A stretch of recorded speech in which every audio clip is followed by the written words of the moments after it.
how to be never disturbed by anyone or anything, how to never get angry, and how to be unshakable.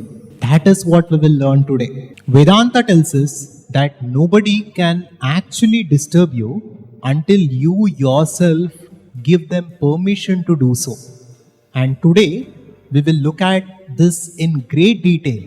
And by the end, you will also learn a simple 3-step conscious pause method based on the ancient Vedantic wisdom to never get disturbed anymore. Let's understand the importance of living this way through a small story. Many eons ago, there was a king named Ikshvaku. This king was actually an ancestor of Lord Sri Rama. So, Lord Sri Rama comes from this lineage. That's why his lineage is called as Ikshvaku Kula. And this king Ikshvaku was a Jnani. He was always detached and nothing could actually affect him. And he was untouchable within himself. Now the story goes like this. When this king was ruling his empire, at one point in time, an enemy attacks his empire and he takes control of his empire, and the enemy basically humiliates the king. He will remove the king Ikshvaku from his position and he will send him out as a beggar to the streets. And this king Ikshvaku begins to beg for food in his own kingdom without being affected. How he had sat on the throne as a king and ruled justly, he sat as a beggar, begging for food. On the outside, everything changed. The clothes that he was wearing, the people he surrounded himself with, the luxuries of life, and all the things that he was used to. But internally, nothing had changed. He continued to be the same way. The enemy could attack his outside, but not his inside. Now the story again says, after some time, a lot of things will happen, and that enemy king who had taken control of the kingdom, for some reason dies. And that enemy king did not have a son or a daughter to whom the empire should have gone.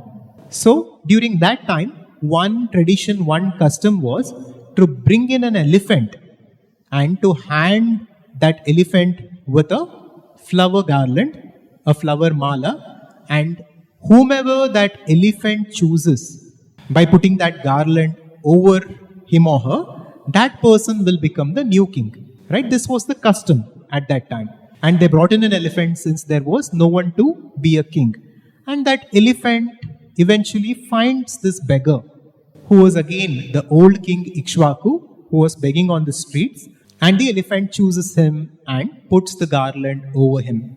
And the beggar again reclaimed his kingdom and he sat on the throne. Now again in this situation, everything changed for the king. He was begging in the streets for a long time. His clothes, the people, the lifestyle, everything changed. But internally, he was untouched.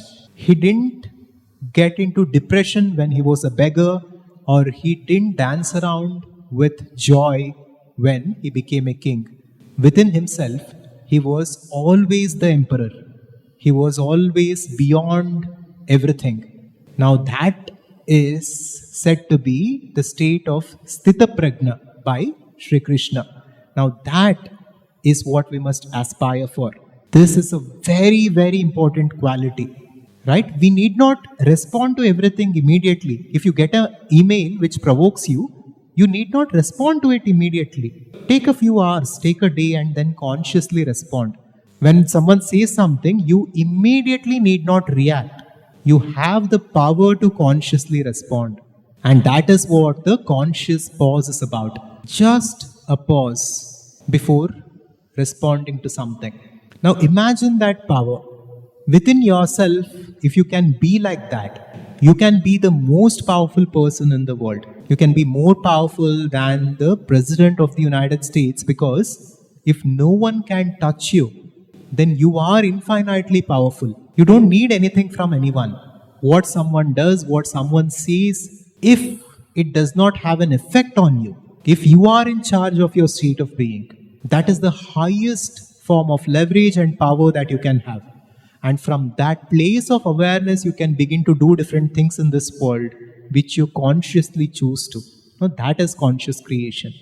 Now, with this context, let's come to the practical exercise and let's see how it unfolds. This is the conscious pause method. Step 1. Whenever something triggers within you, whenever someone provokes something, whenever anything happens because of which you immediately begin to react with anger, with certain level of stress or anxiety or whatever, step 1 is stop and just pause. Do not react, do not respond yet. Step 2, breathe. Take a conscious breath. This breaks the autopilot reaction and brings you back to the present moment. And finally, step 3, become aware, become conscious. Begin to see that slight gap that exists between that awareness and that trigger and the thought form and basically anything else. See that gap, that space that exists between everything else and your awareness. Just be aware. Just become conscious. Take a moment and then respond consciously. If people say, why doesn't he immediately react like the rest of us? Why isn't he normal? That's totally fine. Living in anxiety, living in fear, living in poverty, living in sickness, all these things have become the normal. So if you have to live a joyful life, a conscious life, an abundant life, then you are naturally abnormal. And that is fine. Accept it. And begin to give a gap, a conscious gap, a conscious pause before reacting to anything in life. This can change so much for you, and this can literally take your life in a new direction. That is it. 3 steps. Stop, breathe, and be aware. Be conscious. This is exactly what Vedanta has been teaching for thousands of years. That you are not the body and you are not the mind, you are the infinite consciousness. Nobody can disturb who you actually are.